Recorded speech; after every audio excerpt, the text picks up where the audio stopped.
sempat kesebut namanya, ini kayaknya ada barangnya ya. Ini ada Misk Al-Quds, ada Ambar Al-Quds. Yang digunakan tuh bahan-bahan terbaik. Masya Dan Allah. bahan-bahan terbaik itu terutama adalah bahan-bahan yang paling disukai oleh Rasulullah Muhammad Sallallahu Alaihi Wasallam. Apa yang paling disukai oleh Rasulullah Muhammad Sallallahu Alaihi Wasallam yang sering dipakai, yang senantiasa ada dalam pewangian untuk Baitul Maqdis, tepatnya untuk Masjidil Aqsa, itu adalah Jadi ini adalah ikhtiar dari peraciknya untuk mendekati sebisa mungkin apa yang dulu pernah dibuat ya. Iya, Untuk sebagai bentuk sikap memuliakan pada pribadi perfumernya terhadap Masjidil Aqsa. Ini Ambar Al-Quds berarti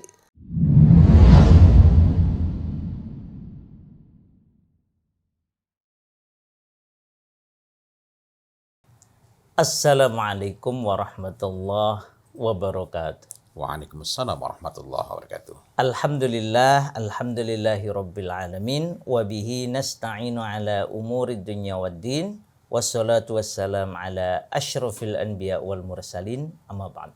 Alhamdulillah berjumpa lagi dalam bincang wewangi tuntunan Nabi. Ikhtiar kita untuk selalu meneladani Rasulullah Sallallahu Alaihi Wasallam, termasuk dalam berwewangi menggunakan tib, bukan sembarang wewangian tetapi tib ya Ustaz ya. Tabi'i berarti alami alias tabi'i, kemudian asli thayyib ya. Tabi'i, alami, asli thayyib. Masya Allah. Nah, bagian dari ikhtiar ini Ustaz, kita juga menemukan para pembuat wewangi itu karena mencintai yang datang dari Allah dan Rasulnya, itu kemudian membuat jenis-jenis parfum yang mengikuti keutamaan tempat-tempat tertentu. Iya. Dan parfum itu dalam istilah asli berarti minyak. Minyak ya. Ya, parfum itu adalah minyak ya. Ya. Bukan yang dibakar itu ya. Bukan. Kalau itu juga dapat dikategorikan sebagai wewangian tip, tetapi kalau istilah parfum itu merujuk kepada minyak wangi yang murni. Kalau yang disemprot itu bukan parfum, eau de parfum, atau eau de toilet, atau lebih bawah lagi itu eau de graisse. Eau de parfum itu masih ada ambu-ambu parfumnya, tapi kalau begitu eau de toilet itu rada repot. Nah, Ustaz, ini sempat kesebut namanya, ini kayaknya ada barangnya ya. Ini ada Misk Al-Quds, ada Ambar Al-Quds. Ini sebenarnya ada erat kaitannya dengan Al-Quds atau Masjid Al-Aqsa dan Baitul Maqdis ya, karena memang penggunaan Al-Quds ini kan datang agak akhir nih. Agak akhir. Ya, meskipun juga diambil dari kata Al-Muqaddas, Baitul Maqdis, Al-Ardu Al-Muqaddasah. Akar katanya sama ya. Ini apakah memang ada hubungan khusus dengan Masjid Al-Aqsa, dengan Baitul Maqdis, atau sekedar nama saja? Pertama, wallahu a'lam bishawab. Yang kedua, kita memperhatikan bahwa sejak masa dahulu sekali memang ada kecintaan yang sangat besar dari kaum muslimin kepada Masjidil Aqsa, dan memang seharusnya demikian. Sehingga salah satunya diwujudkan dalam bentuk menyiapkan dalam bentuk membuat, merancang, mengkreasikan minyak wangi yang memang dikhususkan untuk Masjidil Aqsa, untuk Baitul Maqdis secara keseluruhan. Nah, misalnya berkenaan dengan hadis yang berkenaan dengan Maimunah. Nah, sebagian memaknai bahwa itu adalah minyak yang untuk penerangan, dan itu lebih mendekati, lebih mencocoki bunyi hadisnya. Akan tetapi pada sebagian orang, kita tidak mempersalahkan sikap tersebut. Pada sebagian orang kita jumpai pada masa Salahuddin Al-Ayyubi, perempuan-perempuan dari Diyarbakir memaknainya bukan hanya minyak untuk penerangan, tetapi juga minyak wanginya. Maka perempuan-perempuan Diyarbakir itu mencoba untuk menghimpun bahan-bahan minyak wangi terbaik yang ada di Diyarbakir dan bahan-bahan minyak wangi lainnya yang dapat mereka datangkan untuk kemudian diracik menjadi wewangi yang mereka ini mencurahkan perhatian bagaimana menghasilkan wewangian terbaik. Pada saat itu tentu saja Wallahu a'lam bishawab, sebenarnya yang saya pahami, tentu saja tidak ada contohnya, tidak ada wujudnya seperti apa, tetapi mereka berusaha untuk menghimpun bahan-bahan terbaik yang paling disukai oleh Rasulullah Muhammad sallallahu alaihi wasallam. Apa saja dihadirkan. Kemudian bahan-bahan terbaik yang ada di Diyarbakir. Contohnya, ada tanaman yang kalau kita dengar itu orang cenderung merasa risih di sini. Kenapa? Ini sebenarnya tanaman yang kalau dikonsumsi dengan benar itu halal. Tapi kalau dikonsumsi dengan cara yang salah itu haram. Apa itu? Opium. Opium. Oh. Opium itu kalau buahnya sudah matang, dalamnya ada biji-bijinya, biji-bijinya itu sangat bagus untuk kesehatan. Orang asma atau orang punya diabetes dan lain-lain, itu sangat bagus untuk mengkonsumsi buahnya yang matang. Yang matang. Nah, yang menjadi masalah kan ketika orang itu menyayat buahnya ketika masih mentah. Getahnya, jadi bukan buahnya itu, getahnya ini kemudian dikeringkan, itulah yang bikin orang mabuk. Itulah yang berubah sifatnya. Karena memang getah sebenarnya bukan untuk dikonsumsi pada asalnya. Ini proses untuk mematangkan. Ketika sudah matang sifatnya berubah. Nah, getahnya itu yang kemudian diperjualbelikan dengan harga mahal, dan ini merupakan satu hal yang salah, yang nggak baik, yang tidak benar, dan itu haram ya. Sama halnya pepaya itu halal, tapi kalau kita ambil getahnya saja untuk dikonsumsi, itu membuat organ ini ya, mohon maaf, getahnya itu kan kita bisa pakai untuk mengempukkan daging sedikit saja. Kalau kebanyakan nanti ya dagingnya hancur. Maka kalau dikonsumsi itu nggak baik, bukan hanya nggak baik, itu jatuhnya pada hukum haram, karena membinasakan diri sendiri. Pepaya matang halal nggak? Halal. Jangankan yang matang, pepayanya saja mentah. Kadang itu sayur kan? Sayur. Begitu pula dengan kasus opium tadi. Tetapi kembali kepada minyak wangi dari perempuan-perempuan Diyarbakir tadi. Nah, opium itu ada bunganya. Yang kalau bunganya ini diekstrak jadi minyak wangi, Masya Allah, bagus, harum, dan sifatnya tib. Artinya bukan membahayakan. Ingat bahwa dalam wewangian ini yang dianjurkan kepada kita bukan sekedar wangi, melainkan juga bersifat tib, toyib, bersifat toyib, artinya baik dan membaikkan, sehingga bisa menjadi tib. Tib itu bisa menjadi tib, menjadi obat. Bukan sekedar berharum-harum. Sehingga dari sini kembali lagi, karena itu kalau disebutkan di situ ada bunga opium yang diekstrak jadi minyak wangi, dicampurkan dengan yang lain-lain, dengan ambar, dengan misik, dengan oud, atau dengan oud itu ada kalanya dari agarwood, cendana, tapi ada kalanya sandalwood pun, agarwood itu gaharu, tapi ada kalanya sandalwood alias cendana pun dianggap termasuk oud. Nah, dan itu tidak menyelisih perkataan para ulama, karena para ulama ketika menafsirkan tentang al-aluwah, sebagian besar ulama mengatakan bahwa al-aluwah adalah gaharu. Gaharu ini ya. Ya, Masya Allah, betul. Oud. Tetapi sebagian lagi memasukkan sondal alias cendana. Sondal, wah ini yang sini kayunya belum ada ini. Iya, Masya Allah. Nah, jadi perempuan-perempuan ini mencoba mengkreasikan. Nah, pada generasi-generasi berikutnya, ketika Baitul Maqdis itu sudah berjaya, peluang untuk mengharumkan lebih leluasa. Karena sudah dimerdekakan. Dan itu sebagai bentuk pemuliaan, sebagaimana kita juga menjumpai pada Haramain, pada raudhahnya, pada tiang yang ada di raudhah sampai dikasih nama sendiri yang merujuk pada kholuk, pada Ka'bahnya, yang Ka'bah itu juga terbagi wewangian menjadi 3, yang itu kan tidak ada standar khusus yang ditetapkan, harus ini. Sehingga misalnya pada periode ini sampai periode ini wewangiannya ini, pada periode dengan periode ini wewangiannya ini, tepatnya yang ditunjuk ini. Tetapi yang ditunjuk semuanya adalah orang yang bukan cuma sekedar bisa meracik, melainkan betul-betul memahami. Mereka adalah perfumis.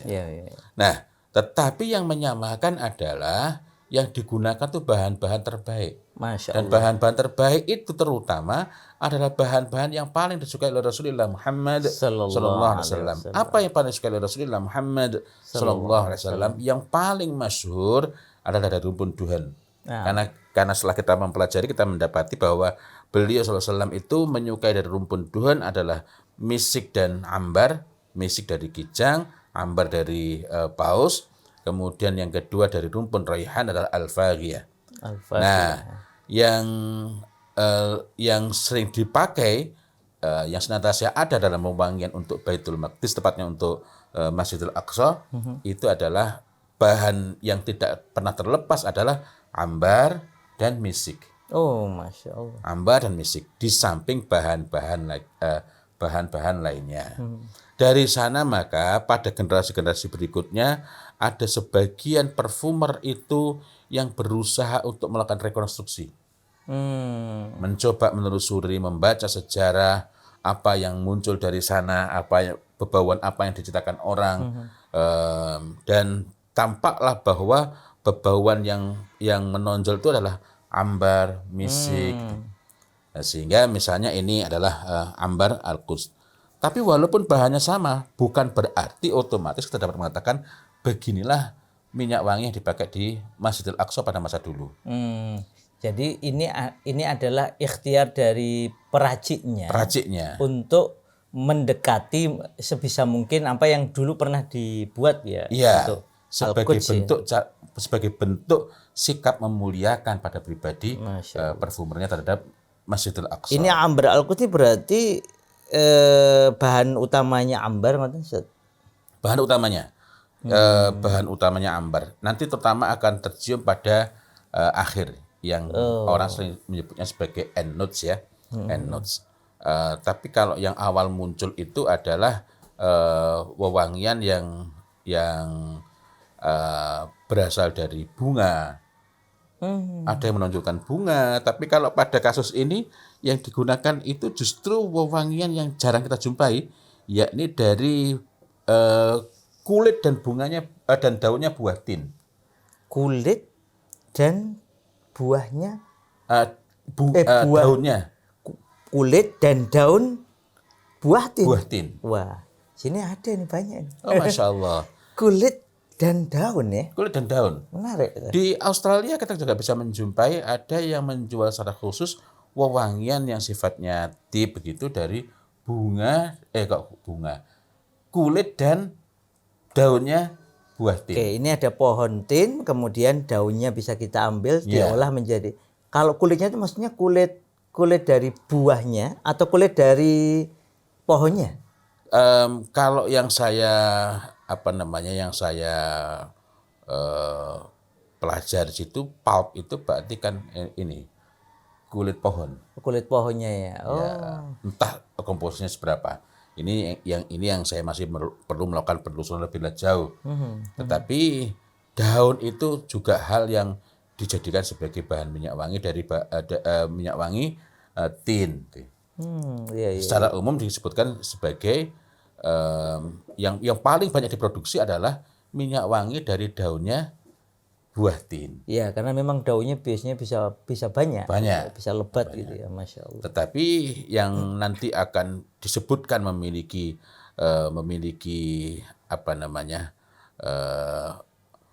kekayaan olfaktori, penciuman yang lebih banyak itu adalah ketika ada daun dengan kulitnya tin itu.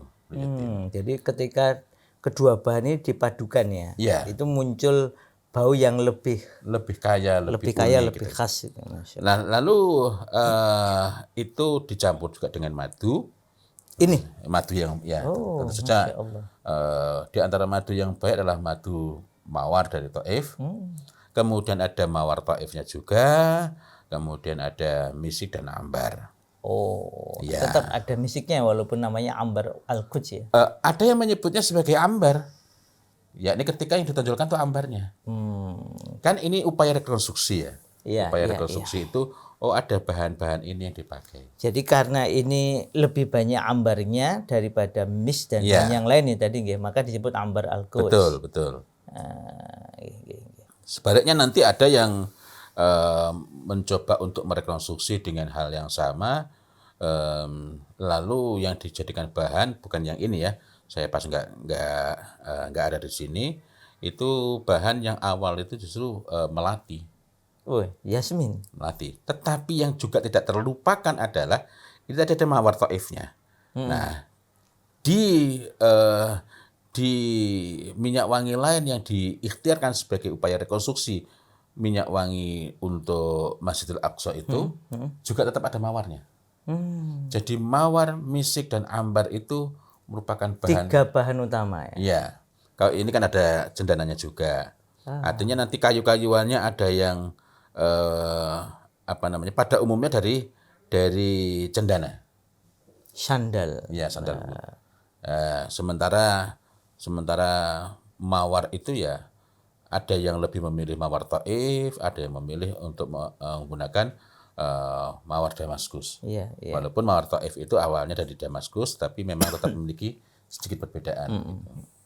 Masya Allah. Ya. Jadi ada upaya dari para perfumis maupun perfumer ya. Parfumer. Ya, bahwa ada yang ahli parfum, ada yang peracik parfum itu untuk merekonstruksi apa yang datang dari sejarah ini, termasuk dalam kaitannya dengan Baitul Maqdis ya Ustaz ya. Yang itu sebagai bentuk pemuliaan terhadap Baitul Maqdis meskipun belum kesampaian untuk ke sana misalnya. Iya. Meskipun belum kesampaian untuk mau menggunakan sebagai bahan rumah. Seperti sekarang mungkin ya, karena kita ini kan menghadapi masa sama seperti zaman Rasulullah Shallallahu Alaihi Wasallam. Dan perempuan-perempuan di Diyarbakir itu kan menyiapkan itu Masjidil Aqsa belum merdeka. Dengan keyakinan insya Allah besok merdeka gitu. Nah, itu Setelah diamanahkan merdeka. pada Salahuddin Al-Ayyubi untuk dipakai sebagai wewangian Baitul Maqdis setelah merdeka. Dan biidznillah kemudian Allah Ta'ala merdekakan. Alhamdulillah, Masya Allah. Jadi ini kita husnudzon ya, para pembuat parfum ini bahannya semuanya alami Ustaz ya. Alami. Bukan yang hanya asal kasih nama ternyata isinya kimia buatan, itu bukan ya. Tapi nah, mudah-mudahan beliau-beliau yang berupaya untuk merekonstruksi wewangian untuk Masjidil Aqsa, untuk Baitul Maqdis itu suatu saat memang Allah Ta'ala perkenankan untuk sujud di sana dalam keadaan Masjidil Aqsa merdeka dan perkasa. Amin. Jadi waktu mau masuk, kemudian dipakai wewangiannya sebelum masuk ya. Setelah itu kemudian mungkin bisa masuk sama seperti zaman Umar dan Salahuddin, dibersihkan kompleks masjidnya, lalu kemudian ini ditaruh di as-sokhronya untuk mewangikan as-sokhronya. Bahkan tidak jarang kita jumpai mereka itu tidak mau menggunakan untuk dirinya sebelum memakaikannya untuk Masya Allah. Sebagai bentuk pemuliaan. Jadi belum masuk,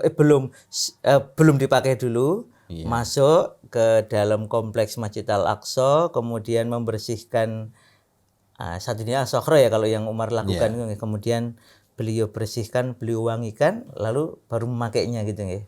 Masya Allah. Kalau ini tadi saya tidak dapat menjawab kepada Umar bin Khattab tetapi sebagian sikap itu demikian.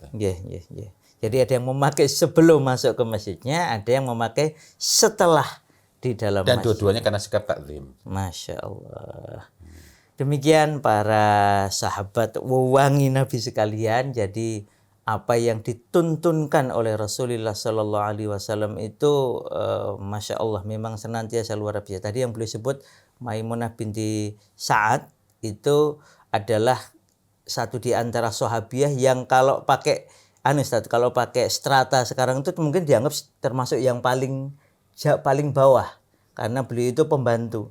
Tetapi bahkan masyarakat awam sekalipun di zaman Rasul karena kecintaannya kepada syiar-syiar Islam termasuk Masjid Al-Aqsa sampai bertanya tadi, kalau kami belum bisa ke sana terus apa yang bisa kami lakukan? Maka Rasul memberi fatwa, kirimkan zaitan yang dia maknai bisa sebagai penerang, tapi juga oleh sebagian ahli parfum itu juga dimaknai sebagai bahan tambahan untuk mewangikan Masjid Al-Aqsa ketika Masjid Al-Aqsa bisa dipakai untuk sujud oleh orang-orang beriman dalam kondisi Masjid Al-Aqsa merdeka dan perkasa. Demikian insya Allah, semoga kita berharap Masjid Al-Aqsa segera merdeka. Amin, dan insya Allah kita semua bisa sujud bersama di dalam kompleks Masjid Al-Aqsa saat Masjid Al-Aqsa hurrun aziz, merdeka dan perkasa. Wabillahi taufiq wal hidayah. Wassalamualaikum warahmatullahi wabarakatuh. Waalaikumsalam warahmatullahi wabarakatuh.